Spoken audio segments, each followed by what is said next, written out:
Sukriyah 41 kaget bukan kepalang saat dirinya hendak menawar rumah tetangganya. Sukriyah justru mendapati penghuninya tak bernyawa. Penghuni rumah L itu adalah lansia sebatang kara bernama Sukidi 64.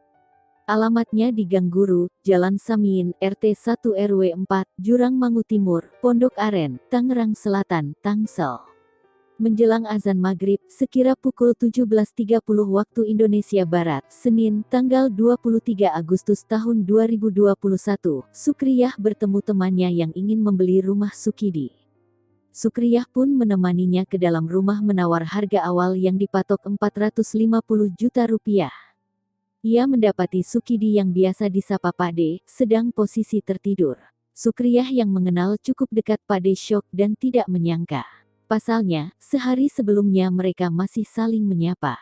Sukriyah dan warga sekitar menduga Sukidi meninggal dunia karena sakit jantung.